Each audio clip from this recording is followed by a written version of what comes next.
যেসব স্টুডেন্টরা দেশের বাইরে গিয়ে পড়াশোনা করতে চায় তাদের একটাই চিন্তা সবসময় কাজ করে, সেটি হচ্ছে সেখানে গিয়ে আমার লাইফস্টাইল কেমন হবে। কারণ শত শত স্টুডেন্টরা একটা জিনিস খুব বেশি ছড়ায়, যেটা হচ্ছে বাহিরের লাইফ অনেকটাই হার্ড, তারা অনেক স্বপ্ন নিয়ে এসেছিল কিন্তু জব পায়নি কিংবা কোনো এজেন্সি তাদেরকে ঠকিয়েছে। এখন আসি আসলে স্টুডেন্টদের লাইফস্টাইল ইউকেতে কেমন হয়ে থাকে।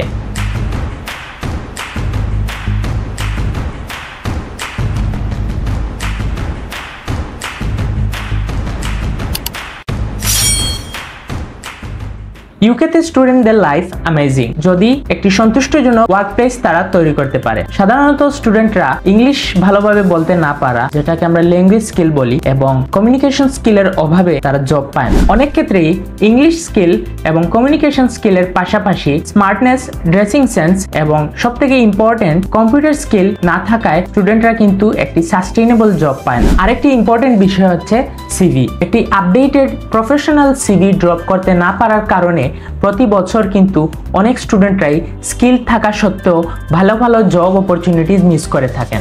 অনেক স্টুডেন্টরাই আছেন জব না পেয়ে অন্যান্য কাজ করে থাকেন, যেগুলোর স্যালারি অনেকটাই কম, যার কারণে তারা ইউকেতে সার্ভাইভ করতে পারেন না, এবং অনেকেই জব না পেয়ে পড়াশোনা কন্টিনিউ করেন না এবং তারা ইউরোপের বিভিন্ন দেশে চলে যায়, যাতে কিন্তু আলটিমেটলি লস তাদেরই। জব পাওয়ার ক্ষেত্রে একটি এক্সটার্নাল ফ্যাক্ট হচ্ছে লোকেশন। যেমন আমরা যদি বাংলাদেশের প্রেক্ষাপটে চিন্তা করি, আপনি যদি খুলনা কিংবা রংপুর, দিনাজপুর এই এরিয়াগুলোতে পড়াশোনার জন্য যান, তাহলে কিন্তু আপনার মেইনটেনেন্স কস্ট কম হবে, তার সাথে সাথে আপনার কিন্তু জব অপরচুনিটিসটাও কমে যাবে, কারণ সেখানে কোনো সাস্টেইনেবল কোম্পানি নেই যেগুলো আপনাকে একটি সাস্টেইনেবল জব দিবে, কিংবা তেমন কোনো সুযোগ সুবিধা নেই যেখানে আপনি পার্মানেন্ট একটি জব করবেন।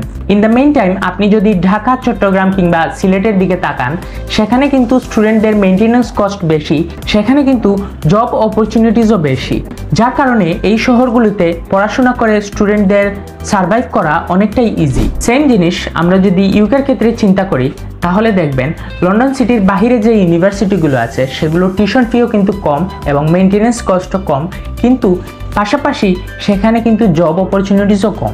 ইউকেতে আপনি যেখানে পড়াশোনার জন্য যাবেন সেখানে যদি কোনো পর্যটন স্থান থাকে তাহলে সবথেকে ভালো হয়, কারণ উইকেন্ডটা আপনি সেখানে ভালোভাবে উপভোগ করতে পারবেন।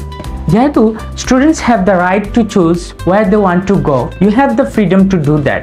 ভিডিওটি ভালো লাগলে আপনার বন্ধুদের সাথে শেয়ার করতে পারেন এবং এরকম আরও ভিডিও পেতে আমাদের সাথেই থাকুন। ধন্যবাদ।